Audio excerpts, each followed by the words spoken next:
Korean mafia boss caught in secret affairs with a black lady. They say the most dangerous thing a ruthless man can do is fall in love. Not because love makes him weak, but because it makes him human. And humans, unlike monsters, can be broken. If you love dark romance, power, and a love story that nobody saw coming, you're in the right place. Hit that like button, subscribe, and buckle up. Because this story, it's going to keep you up at night. Let's get into it. Seoul never sleeps. It hums, it pulses, it breathes neon light through concrete lungs at 3 in the morning, like a city that made a deal with the devil and is still paying interest. And somewhere beneath those lights, behind tinted windows and whispered threats, Kang Dae-hyun ruled it all. Every shadow, every silence, every back alley transaction that kept the city's dirty machinery running smooth. 38 years old, iron spine, stone face, a man so controlled, so utterly sealed off from the inconvenience of human feeling that his own men sometimes forgot he had a pulse. They didn't fear him the way people fear loud things. They feared him the way people fear deep water, quietly, completely, with the instinctive understanding that the surface told you nothing about what lived underneath. His name moved through Seoul's underworld the way weather moves through mountains. You didn't see it coming. You just felt the temperature drop. 3 rules governed his life with the rigidity of scripture. No women in business, no business at home, and no emotions. Not even the affordable ones, like mild irritation or a passing preference for one type of whiskey over another. He had built his empire on the back of those rules, brick by brutal brick, until his organization stretched from the financial districts of Gangnam to the port networks of Incheon. Rivals had tried to dismantle it. Some had tried with guns, some had tried with bribes. 2 had tried with elaborate schemes that, in retrospect, they should have reconsidered. None had succeeded. The empire stood. The man stood. Unmoved, untouched, untouchable. And then came a Tuesday. It is worth pausing on the specific cruelty of it being a Tuesday, not a Friday, when a man might reasonably let his guard down after a long week. Not a Saturday, when the city is loud and distractions are expected.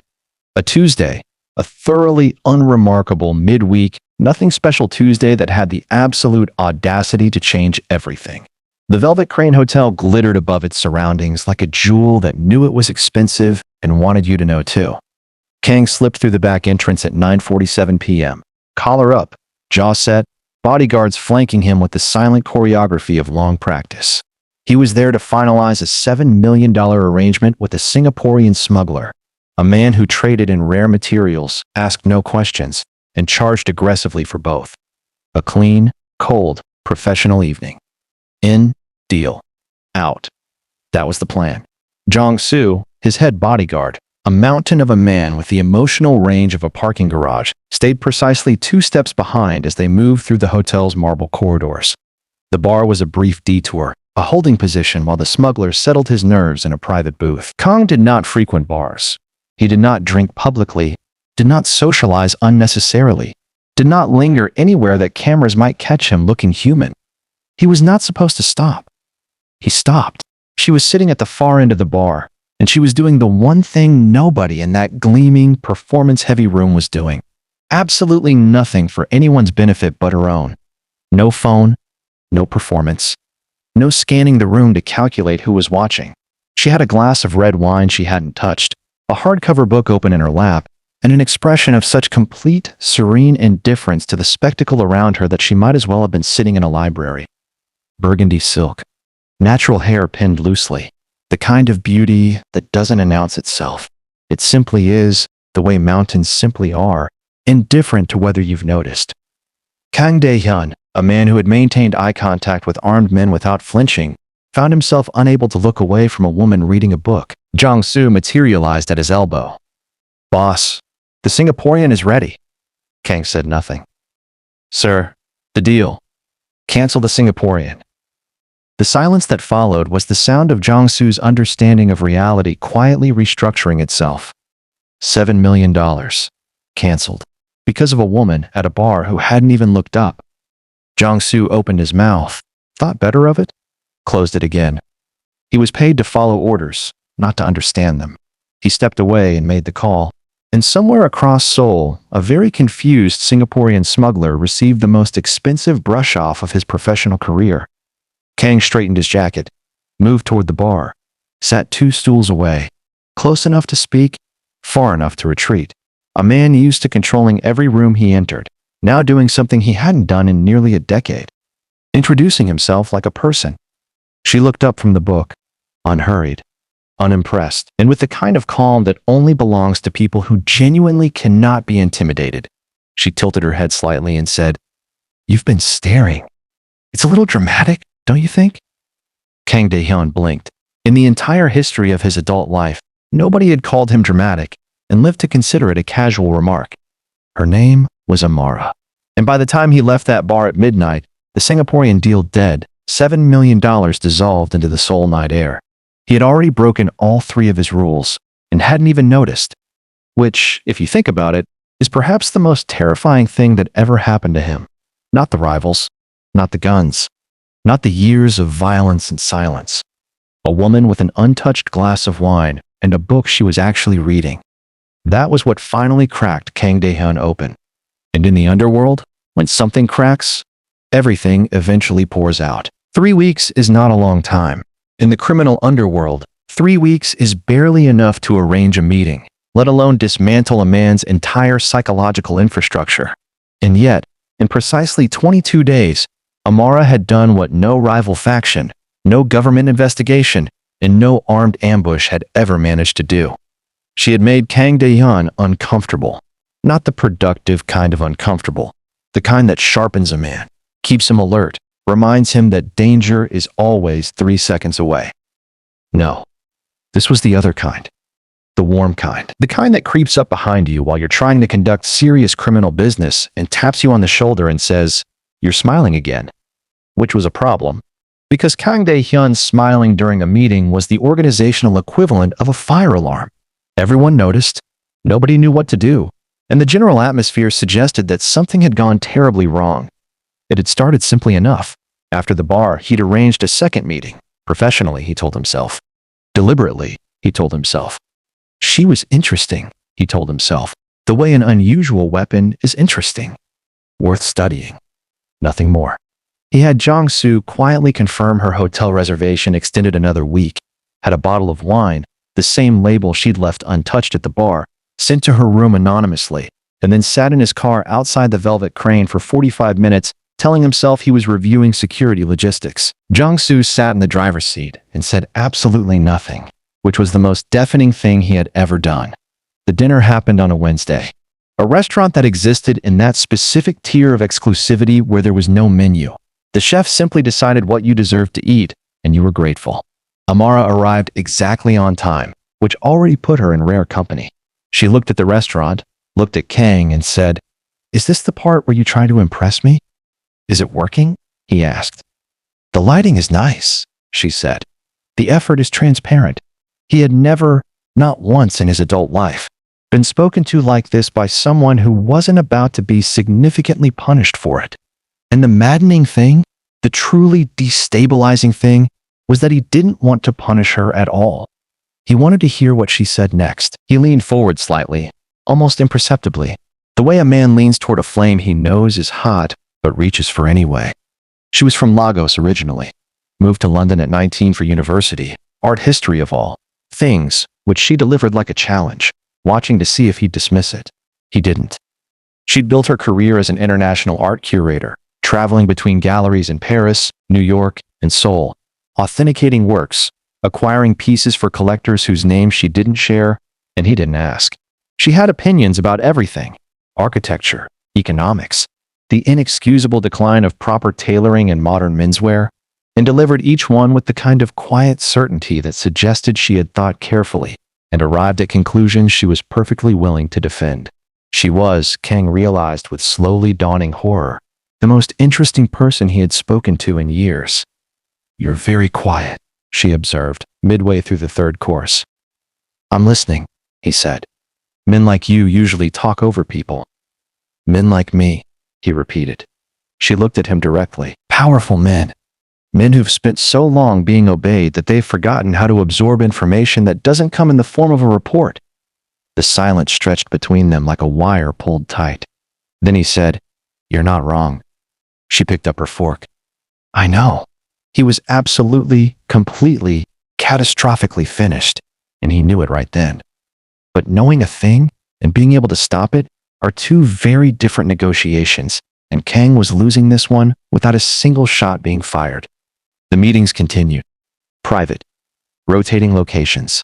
He was careful, or told himself he was careful, which is what people say when they're being reckless, but doing it neatly. Midnight drives along the Han River with the city lights bleeding into black water. Long conversations in the back of his car, parked in places Jong-soo chose specifically for their blind spots. She told him about Lagos, the heat, the noise, the color of everything, the way the ocean looked on a clear morning. He told her almost nothing about himself, which was habit. She didn't push, which was wisdom. What she did instead was far more dangerous. She listened to what he didn't say. Read the architecture of his silences, and slowly, carefully, the way an expert curator identifies what a painting is really about beneath the surface, she began to understand him. Chong-woo noticed on day 11. He noticed the way good intelligence officers notice things, not dramatically, but with a quiet, methodical alarm that immediately began constructing itself into action. The Amara file was born on a Thursday afternoon, assembled with the thoroughness of a man who considered paranoia a professional qualification. Flight records, gallery affiliations, Lagos contacts, London address, coffee preference, oat milk, no sugar, which Jung-woo noted with the gravity of a man logging evidence. He presented it to Kang in a leather folder, standing straight, face professionally neutral, projecting the careful energy of someone who had rehearsed this conversation 4 times and was still not confident it would go well. Kang opened the file. Read 2 pages. Closed it. "If you ever build another file on her," he said pleasantly, "I'll have you reassigned to Busan, permanently." Jung-woo took the folder back with both hands, bowed slightly, and left the room. He did not destroy the file. He upgraded its security encryption and stored it somewhere Kang would never look. Because Jung-woo had served this man for 9 years. He had watched him build an empire. He had watched rivals fall. He had watched 1,000 careful calculations play out with cold precision. And he had never, not once, watched his boss cancel a $7 million deal for a stranger at a bar. Which meant this wasn't business. Which meant it was the most dangerous thing Kang Dae-yeon had ever done. And somewhere in the back of Jung-woo's meticulous, suspicious, deeply exhausted mind, a clock began ticking. The thing about secrets in the criminal underworld is that they don't stay secret. They perform secrecy. They wear the costume. They hit the marks. They deliver the lines. But underneath, they are simply information waiting for the right moment to become catastrophic. Kang Dae-yeon knew this better than anyone. He had built an entire career on the weaponization of other people's secrets. He had used them as leverage, as currency, as the quiet blade pressed against a man's future when louder methods were inconvenient. He simply never anticipated becoming one. It was Jong-soo who first noticed the cracks, not Jung-woo, whose suspicion operated at the clinical file-building level of someone who had read too many intelligence reports and not enough fiction. Jong-soo's awareness was more instinctive, the animal alertness of a man who had spent 15 years reading Kang's body language as a survival strategy. He noticed the way the boss's shoulders sat differently now, marginally looser, a fraction less like architecture and more like a person. He noticed the phone, checked more frequently, returned to the pocket more carefully. He noticed that on 4 separate occasions over 2 weeks, Kang had arrived at scheduled meetings exactly on time rather than 7 minutes early, which had been his unchanging ritual since Jong-soo had known him. 7 minutes early. Always. Without exception.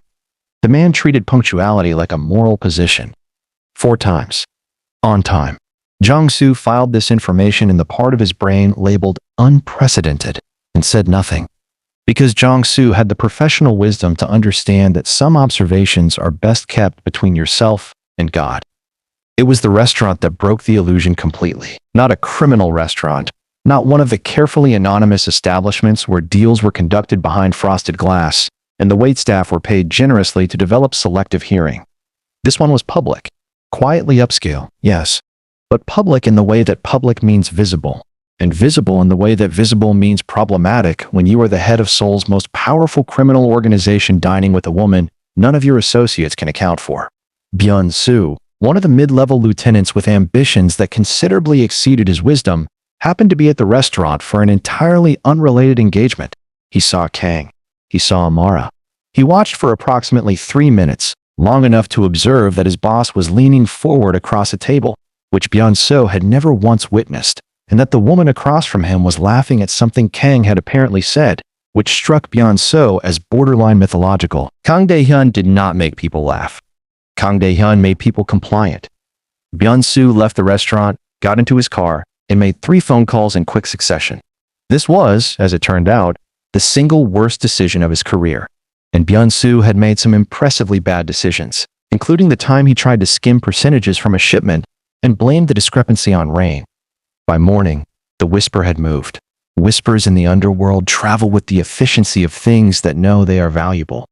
By noon, 4 of the 5 rival factions had received some variation of the same intelligence. Kang Dae-hyun was distracted. Kang Dae-hyun had a woman. Kang Dae-hyun, for the first time in 2 decades, had something to lose. In the boardrooms of violence, this information lands like blood in water. Amara, for her part, noticed none of this, or appeared not to. She had extended her Seoul stay under the professional pretense of a gallery acquisition she was genuinely pursuing, a collection of contemporary Korean works for a London collector whose taste was excellent and whose budget was extraordinary. She spent her mornings working, her afternoons in the city, moving through galleries and markets and street food corridors with the easy confidence of someone who had navigated enough unfamiliar cities to know that the fastest way to understand a place is to eat what it eats and walk where it walks. Her evenings, increasingly, were Kang's.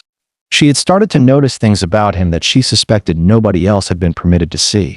The way he looked at city lights from high places, not possessively, the way she might have expected from a man who owned so much of what was below, but quietly, almost wistfully, like a man observing something beautiful that he wasn't entirely sure he deserved. The way he asked questions about her work with a focused attention that was, she recognized, his only gear. He was either completely absent or completely present, with no comfortable middle setting. The way he paused sometimes mid-sentence, recalibrating words with the careful deliberation of someone who had learned very young that the wrong word at the wrong moment had consequences. She was a curator by profession. She understood the work of looking past surface to find what was real. What was real, she was beginning to understand, was a man who had built his armor so thoroughly and so long ago that he had almost forgotten there was something underneath it worth protecting. Almost. One evening, parked at their usual Han River spot, she broke a comfortable silence with a question she had been holding for days. "Do you ever want out?" she asked. Not accusatory, not naive. The tone of someone asking a genuine question and prepared for a genuine answer. Kang was quiet for a long moment. Outside, the river moved dark and patient beneath the bridge lights. "Out is a complicated word," he finally said. "Most honest answers are," she replied. He looked at her then. Really looked. The way he rarely allowed himself to look at anything that wasn't a threat or a transaction. And for a moment, something moved across his face that Jong-soo would not have recognized, that Jung-woo's file could not have predicted, that no rival could have planned around. Vulnerability. Raw, brief, and real. "I built something I can't put down," he said quietly, "even when I want to." Amara nodded slowly. She didn't offer a solution, didn't reframe it, didn't minimize it. She simply let the truth sit in the air between them, witnessed and uncontested, the way a good curator lets a difficult painting breathe. It was, Kang would later think, the most intimate moment of his adult life. And somewhere across Seol Dong-woo's clock ticked louder, because Byun-soo's 3 phone calls had reached the wrong ears. And the wrong ears had started making plans. And plans, in the underworld, have a way of arriving without warning, the way storms arrive. Without knocking. Without apology. With the strong suggestion that you find somewhere else to be. Jung-woo did not panic. Panic was for people who hadn't anticipated the disaster, and Jung-woo had anticipated this particular disaster with the grim accuracy of a man who had spent 9 years studying Kang Dae-hyun and 3 weeks studying Amara. and arrived at a mathematical conclusion that kept him awake at night, staring at his ceiling with the expression of someone who could see a train coming and was chained to the tracks by loyalty. He knew about Byung-soo's phone calls by 6 a.m. the morning after they happened. He knew which factions had received the intelligence by noon. He knew, with the cold precision of long experience, exactly what that intelligence would trigger, because he understood how rivals thought, how they calculated, how they circled. They wouldn't move immediately. Immediate was messy, unpredictable, expensive. They would wait. They would watch. They would let the distraction deepen, let the armor thin, let the man in love become incrementally more man and incrementally less weapon. And then they would strike at the worst possible moment. The summit had been scheduled for 3 weeks prior, a biannual gathering of Seoul's 5 major criminal factions, rotating host responsibility, governed by a loose set of protocols that everyone observed publicly and violated privately. Kang hosted this cycle. The location was a converted warehouse in Mapogu that had been transformed, at considerable expense, into something approaching an appropriate venue for men who conducted violence professionally but preferred to do their negotiating somewhere with decent acoustics and a functioning HVAC system. Someone, and the investigation into who would consume Jung-woo for weeks afterward, had ordered lilies for the centerpieces. 47 arrangements of white lilies distributed across 12 tables. Jung-woo had arrived 4 hours early for his security sweep, encountered the lilies, and stood among them for a long moment with the expression of a man confronting an omen he didn't have time to properly process. He swept the room, checked entrances, confirmed exit routes, positioned his teams. Did everything a man of his competence and experience was supposed to do. What he didn't do, couldn't do, because he didn't know, was account for the leak. Byung-soo, it turned out, had not made 3 phone calls the night of the restaurant sighting. He had made 6. The last 3 went to a man named Park Hyun-jae, leader of the Soko faction, Seoul's second most powerful criminal organization, and a man who had been looking for a reason to move against Kang Dae-hyun for 4 years with the patient, venomous determination of someone who had been humiliated once and organized his entire subsequent existence around revenge. Park didn't need Kang to be weak. He needed Kang to be distracted. There was a difference. Weak men make desperate decisions. Distracted men make no decisions at all. They're busy. They're elsewhere. They're thinking about a woman in burgundy silk instead of the room they're standing in. Park had confirmed the summit's location through Byung-soo 3 days before the event. He had spent those 3 days preparing something that wasn't a negotiation. Kang, meanwhile, was late. This fact deserves its own moment of silence, because in 20 years of criminal enterprise, Kang Dae-hyun had never, not for weather, not for traffic, not for acts of God or the interference of rival factions, been late to anything. Punctuality was his religion.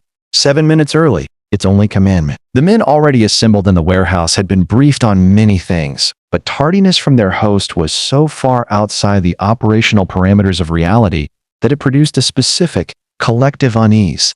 The feeling of standing in a familiar room and realizing the walls have moved slightly. He was with Amara. Not romantically, or not only romantically. She had called him 40 minutes before he was due to leave, her voice carrying a precision that stopped him mid-preparation. "There's a black SUV," she said, without preamble. "It's been parked on the corner opposite your building for 6 hours. The plates are registered to a rental company that dissolved 18 months ago. There are 2 men inside. They haven't moved." Kang was very still. "How do you know this?" "Because I noticed it this morning," she said, "and I've been watching it since." There was a pause during which Kang recalibrated several assumptions simultaneously. "Amara? There's a second vehicle," she continued, "on the east approach to wherever you're going tonight. I don't know your route, but I know surveillance positioning, and whatever this is, they're not trying to stop you from leaving. They're tracking where you go." "How do you know surveillance positioning?" The pause on her end was approximately 1 second long.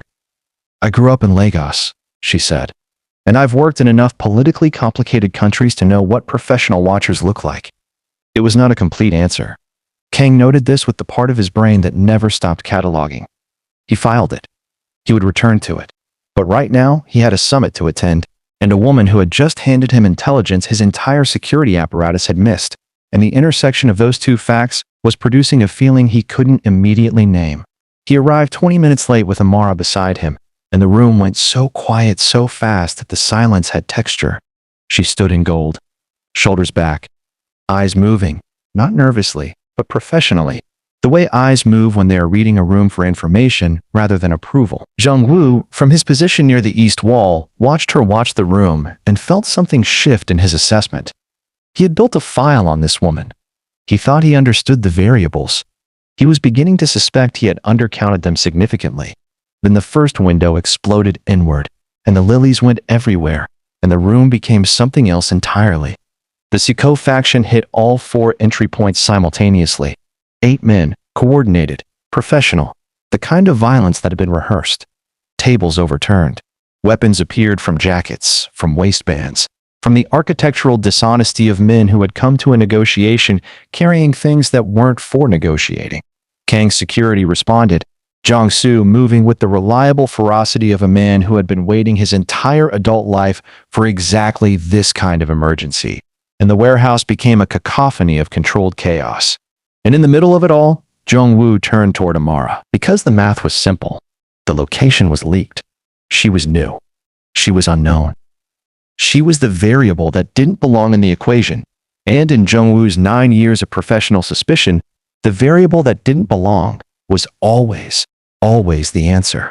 He moved toward her through the chaos, hand inside his jacket, face set with the terrible calm of a man who had made a decision and intended to see it through. She was crouched behind a pillar, phone in hand, and she wasn't hiding. She was working. Jung-woo had a gun. He also had 9 years of loyalty, a file encrypted on 3 separate devices, and a mind that processed threat variables the way other people processed breathing, automatically, continuously, without conscious effort. What he did not have, as he pushed through the chaos toward Amara's pillar, was any framework whatsoever for what he was about to see.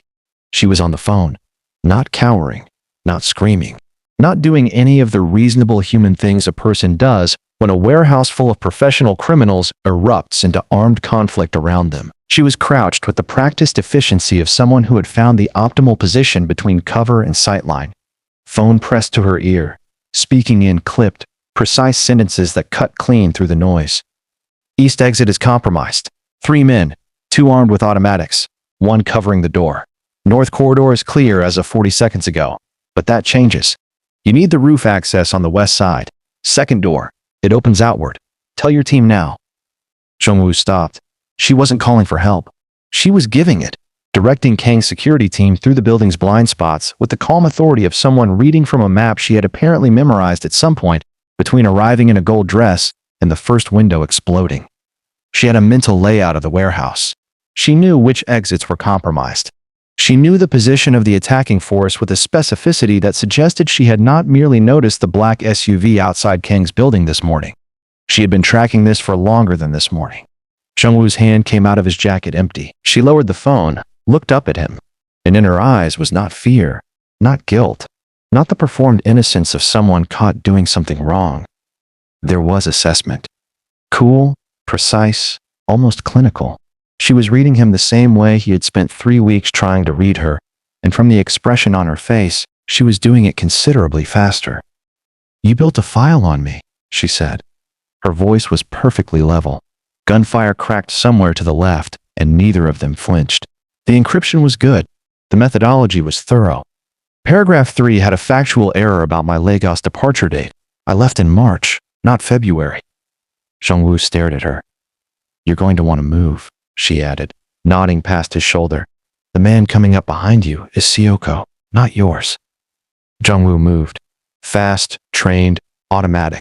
Spun and neutralized the threat with the efficiency of long practice before the thought had fully formed. When he turned back, breathing controlled, she was already upright, already moving, already navigating the chaos with a spatial awareness that was, and he would spend considerable time afterward wrestling with this word, professional. Not civilian professional. Not I travel a lot professional. The other kind. Across the warehouse, Kang was fighting with the focused brutality of a man who had not forgotten, despite 3 weeks of Han River drives and restaurant dinners and the soft dismantling of his emotional infrastructure, that he was, at his core, extraordinarily dangerous. 3 Suko men had learned this in rapid succession. A 4th was in the process of learning it. Jong-soo was somewhere in the smoke doing what Jong-soo did, which was absorb damage and redistribute it with interest. But Kong was also bleeding. Left shoulder. A graze, not critical, but visible. The white of his shirt darkening in a spreading stain that tightened something in Amara's chest as she moved through the room toward him. She had the route planned before she was conscious of planning it. Pillar to overturned table to the gap between two converging security men. Because she had been reading the room since she walked in, cataloging it the way she cataloged everything, with the automatic precision of someone who had learned very young that environments contain information and information keeps you alive. She reached him as the last of the Sokoko men were being contained. He turned at her approach, and his eyes went immediately to her, scanning, assessing, the relief visible for exactly 1 second before his face locked back into its default configuration of controlled authority. "You're hurt," she said. "It's minor. I know it's minor. I said you're hurt, not that you're dying. There's a difference." His mouth did the thing it had been doing for 3 weeks, the almost smile, the one that arrived before he could stop it and stayed longer than he intended. "Are you always this precise? Are you always this dramatic about minor injuries?" Jiangsu, appearing from the smoke to their left looking like a man who had fought a small war and considered it a light workout, observed this exchange with an expression of profound bewilderment. His boss, bleeding, smiling, in a warehouse full of unconscious criminals and destroyed lily arrangements. Xiang Wu materialized on the other side, and his face was doing something complicated, the expression of a man whose carefully constructed suspicion has been surgically removed and replaced with something he hasn't yet named. He looked at Amara. She looked back at him, patient, waiting. "The typo," he said finally. "In paragraph 3. March," she confirmed. "Not February." "Who are you?" he asked. Not aggressively, not with accusation, with the genuine, slightly unnerved curiosity of a man who has just realized he has been reading the wrong file entirely. The question landed in the space between them and sat there. Amara's expression didn't change, but something moved behind her eyes, a brief calculation, a decision made and then refined. She looked at Zhongwu for a long moment. Then she looked at Kang, and Kang, bloodied and breathing hard in the wreckage of his summit, looked back at her with an expression that was equal parts wounded pride and absolute certainty. The face of a man who has just realized that the woman standing in front of him is simultaneously more than he thought and exactly who he believed her to be. "That," he said quietly, "is what I'd like to know." Outside, sirens were building in the distance. The warehouse smelled of smoke and broken flowers. 47 lily arrangements had met their end across the concrete floor, which felt like metaphor if you were in the mood for it. Park Hyun-jae's men were zip-tied and considerably less confident than they'd arrived. The summit, as a formal proceeding, was finished. But the real conversation, the one that had been building since a Tuesday night at a hotel bar, through 22 days of dinners and river drives and untouched wine, and the slow, irreversible dismantling of a man's careful distance, that conversation was only now, finally, arriving at its actual beginning. Amara straightened her gold dress, looked at both men, took a breath. "I think," she said, "we should find somewhere quiet." Zhongwu looked at Kang. Kang looked at Amara. "And I'll explain everything. Here's a question for everyone reading this. How many people in your life have you misjudged because they didn't fit the picture you already had in your head? Drop your answer in the comments. And if you're the kind of person who believes in looking closer before judging, hit that like button and subscribe. Only the Byung-Soos of this world, small-minded, quick to talk, slow to think, would keep scrolling without joining this community. The safe house was in Yongsan, a 4th-floor apartment above a dry cleaning business that had been operational for 11 years and had never once cleaned a single piece of clothing. It was a front so thoroughly committed to its own fiction that it had a loyalty rewards card program. Jungwoo had set it up personally. It smelled faintly of pressed fabric and very seriously of the kind of silence that has been deliberately engineered. Kang sat on the edge of a chair with his jacket off and his shoulder bandaged, watching Amara with the focused stillness of a man who has decided that whatever comes next, he will receive it without flinching. Jong-soo stood near the door in his natural habitat, positioned between his boss and the exit, expression neutral, internally processing the evening's events with the emotional vocabulary of a man who had approximately 4 feelings and cycled through them slowly. Jung-woo sat across from Amara with a notepad he wasn't writing in because some conversations you record with your memory and review later when you are alone and can react properly. Amara sat in the center of the room like she had chosen it deliberately, which she had. Back to the wall, sightline to the door. Old habit. She looked at the three men looking at her, and she took the kind of breath that isn't about oxygen. It's about decision. About the moment before you put something down that you've been carrying alone for a long time. My full name, she said, is Amara Ose Mensah. I was born in Lagos. I did study art history. I am genuinely a curator. That part was never a lie. She paused. The rest is more complicated. Jung-woo's pen moved once across the notepad and then stopped. He had written her name.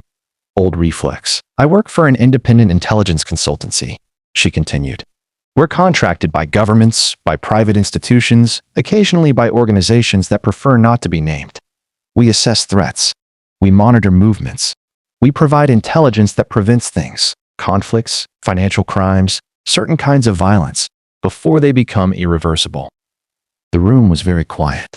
Seoul was an assignment, she said. And here she looked directly at Kang, because she owed him that. The directness, the eye contact, the refusal to deliver hard things sideways. There was intelligence suggesting that Park Hyun-jae was planning a significant destabilization of Seoul's criminal infrastructure, not because of territory disputes, because he has investors, foreign investors, with interests in certain port operations, who needed the existing power structure dismantled to move their assets freely. If Park succeeded, the disruption wouldn't stay underground. It would move into legitimate markets, shipping lanes, financial systems. Kang said nothing. His face was doing the thing it did when he was processing. Completely still, completely alert, the eye of a storm rather than its edge. I was placed at the Velvet Crane because we had intelligence suggesting a meeting would occur there, a meeting that would give us insight into Park's timeline. I was not, she said, and something shifted in her voice. Not softer exactly, but more honest, the way a frequency changes when interference is removed. I was not placed there to meet you. But you did, Kang said. First word since she began. But I did. The silence that followed had significant weight. Jung-woo looked at his notepad. Jong-soo looked at the door. Kang looked at Amara, and Amara looked back, and the space between them was full of the specific complexity that accumulates when two people have been genuinely real with each other, while one of them was also, technically, on assignment. The file on Park, Kang said carefully. The surveillance on the vehicles. The warehouse layout tonight. Yes, she said simply. You were running an operation. I was completing one, she corrected. It was nearly finished when... She stopped, recalibrated. When Tuesday happened. Kang was quiet for a long moment. Outside, Seoul hummed its permanent nighttime frequency, traffic and distance, and the city's relentless forward motion. And the dinners? He asked. The river. The conversations. She held his gaze without flinching, without the performed steadiness of someone managing a situation, with the real steadiness of someone telling the truth about something that costs them. Not the assignment, she said. Never the assignment. That was... A pause, brief and genuine. That was Tuesday. That was just Tuesday. Jung-woo set his pen down. He was a suspicious man by nature, by training, by 9 years of professional necessity. He had spent 3 weeks building a file on this woman based on the reasonable assumption that proximity to power without explanation was a threat. He looked at her now, at the posture, the precision, the way she had positioned herself in this room with the unconscious competence of someone whose instincts had been trained rather than inherited, and he revised his file completely. Not because she wasn't dangerous, she absolutely was, but because dangerous and threatening are not the same category, and he had been conflating them. Park Hyun-jae, Jung-woo said. His voice was flat, professional. You have a complete intelligence package on him. Timeline, investors, operational structure, and the identity of his source inside your organization, she confirmed. The temperature in the room changed. Kang leaned forward slowly. Inside my organization. Byeon-soo, she said. He's been feeding Park information for 8 months. The restaurant sighting was reported within 2 hours. The summit location was confirmed 3 days ago. Yong-soo made a sound near the door that was not quite a word, but communicated a full sentence's worth of intent regarding Byung-soo's immediate future. Kang sat back. The processing was visible, not in expression, but in the quality of his stillness, the way a deep current is visible, not in surface movement, but in the pull beneath it. He was recalculating, reorganizing, doing what he did best, taking information, however unwelcome, and converting it into structural understanding. Then he looked at Amara. Really looked. The way he had looked at her on Tuesday, the way he had looked at her every time she said something that arrived somewhere deeper than he expected. "You could have told me," he said. Quietly. No accusation in it, which was somehow more significant than if there had been. "I know," she said. "Why didn't you?" The answer sat behind her eyes for a moment before she let it out. "Because the assignment said to observe and report. And somewhere between the first dinner and the fourth conversation and the Han River at midnight." She stopped, steadied. "I stopped being entirely sure which parts were the job." The room breathed. Jong-woo picked up his pen, put it back down. He had spent 9 years cataloging his boss's emotional states with the thoroughness of a man documenting weather patterns. And what he was observing right now had no entry in his existing records. It was new data. Unprecedented data. The kind that required a new category entirely. Kang stood, crossed the room, stopped in front of her, close enough that the conversation became private despite the audience. "Byung-soo," he said, "I'll handle." "I know you will," she said. "Park Hyun-jae," he said, "we'll discuss." "Together?" she asked. "Together," he confirmed. And then, quieter, meant only for the space between them. "And Tuesday, we'll also discuss." Amara looked at him, something in her face that had been held carefully in professional neutral for the length of this conversation released. Not dramatically, not with performance, but with the small, real exhale of a person who has been honest about something difficult and found the ground still solid beneath them. "I'd like that," she said. Jong-soo, near the door, looked at the ceiling with the expression of a man deeply committed to seeing nothing. Jong-woo opened his notepad to a fresh page. At the top, he wrote 2 words. New file. Byung-soo was arrested on a Thursday morning, which felt appropriate. Thursdays have always had the energy of a day that exists purely to deliver consequences, not dramatic enough for a Monday, too inevitable for a Friday.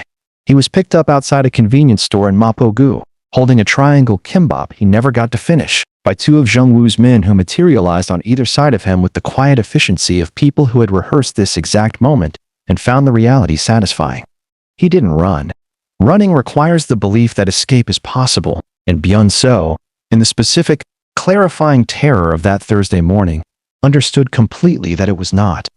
He confessed everything within 40 minutes, not because he was brave enough to own it, but because he was not brave enough to withhold it, which is the less dignified version of the same outcome. 8 months of feeding Park Hyun-jae information. Locations, schedules, shipment routes, personnel movements, the restaurant sighting, the summit location. All of it delivered through a burner phone he'd been replacing monthly with the furtive diligence of a man who believed he was being clever. He was not being clever. He had simply been operating below the threshold of Jung-woo's attention, which was a survivable condition right up until it wasn't. Jung-woo listened to the confession with a notepad in an expression of professional disappointment. Not anger, which would have been easier for Byung-soo to receive, but the specific, heavy disappointment of a man who had suspected this and taken no pleasure whatsoever in being right. He closed the notepad when it was done and said nothing for a long moment. Then he said, "You leaked the summit location to men who came to kill everyone in that room, including yourself." Byung-soo had not apparently fully processed this detail until it was stated plainly. The color left his face in a rapid and comprehensive manner. "Park Hyun-jae," Jung-woo continued evenly, "does not leave loose ends." The implication settled over Byung-soo like weather. "You were always on the list," Jung-woo said. "You just didn't know it." Byung-soo said nothing. There was nothing to say. He had spent 8 months believing he was playing a larger game than the one he was actually in, which is the most common and most expensive mistake made by men of moderate intelligence who overestimate their own position. He had been a tool. Tools don't negotiate their own survival. They get used, and then they get put away. And Park Hyun-jae's version of putting things away was permanent and unambiguous. Kang's version of justice, in this instance, was something rarer, and in its own way, more devastating. Byung-soo was not disappeared. He was not made into a lesson that other men were shown as a warning. He was handed, with a full documented confession and a comprehensive evidence package compiled by Amara's consultancy, to the National Police Agency's Organized Crime Division. Publicly. Traceable. Irrevocable. He would stand in a courtroom and answer for what he'd done, which is a fate that men in the underworld fear considerably more than the alternative, because violence ends things, but legal consequences make them permanent and visible and stripped of any remaining dignity. It was Amara's suggestion. Kang had agreed after 40 seconds of consideration, which was the fastest he had agreed to anything in recent memory. Park Hyun-jae lasted 11 days after the summit before his foreign investors, alarmed by the failure and the sudden attention from law enforcement that Amara's intelligence package had quietly directed toward their port operations, withdrew their support with the aggressive speed of people removing their names from a sinking document. Without the investment structure, Park's operation began to collapse inward, not explosively, but systematically, the way poorly constructed things collapse when the pressure holding them together is removed. By the end of the month, he was negotiating his own terms with people who had significantly less patience for negotiation than Kang Dae-hyun. The poetry of it, Hong-woo noted privately, was that Park had spent 4 years engineering Kang's destruction through the introduction of a single destabilizing variable, a woman, an unknown, an outsider who had no place in the empire's architecture. And that variable had, instead, dismantled him. Amara submitted her completed report to her consultancy on a Monday. The Seoul operation was formally closed, Park neutralized, port operations flagged, intelligence package delivered, objectives met. She sat in her hotel room, the velvet crane still, because she had been extending her stay with decreasing professional justification and increasing personal honesty, and looked at the completed file on her screen for a long time. Then she looked at her phone. There was a message from Kang, 4 words, which was approximately 4 more words than he typically committed to written communication. Dinner. Tonight, no agenda. She read it twice. The no agenda was doing considerable work in that sentence.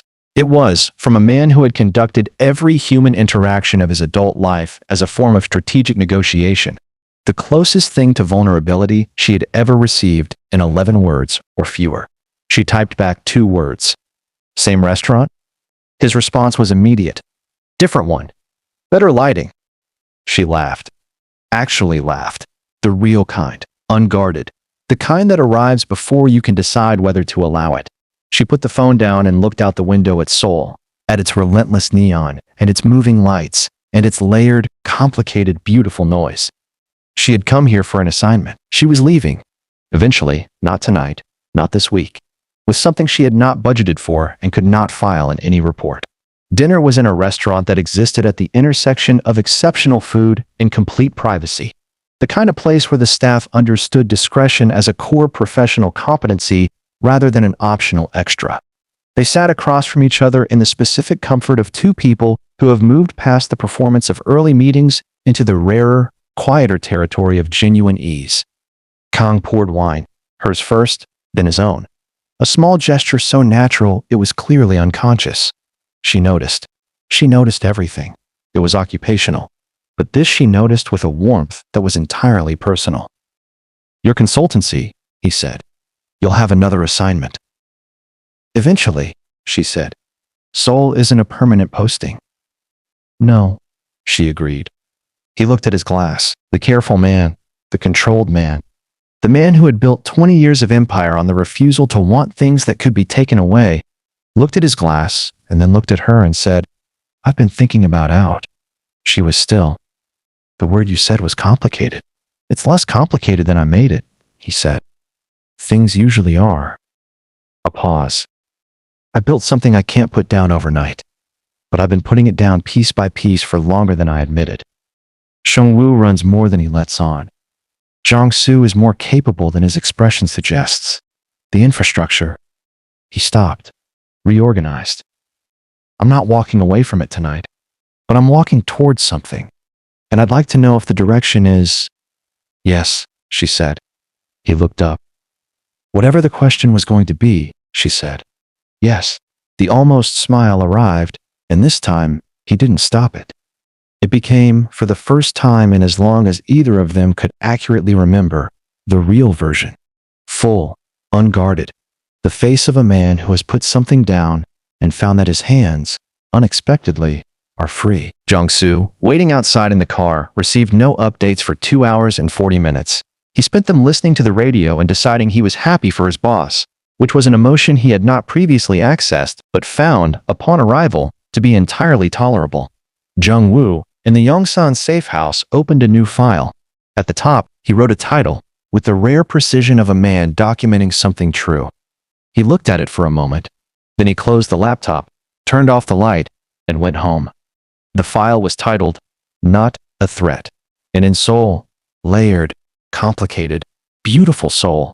A man who had arrived everywhere like a storm learned finally what it felt like to arrive somewhere like a person.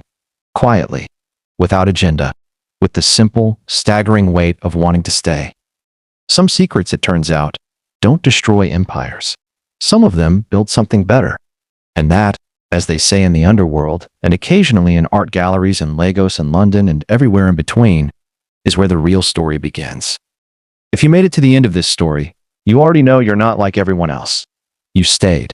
You felt it. You understood that the most dangerous thing in any world, criminal or otherwise, isn't a weapon or a rival or a leaked location.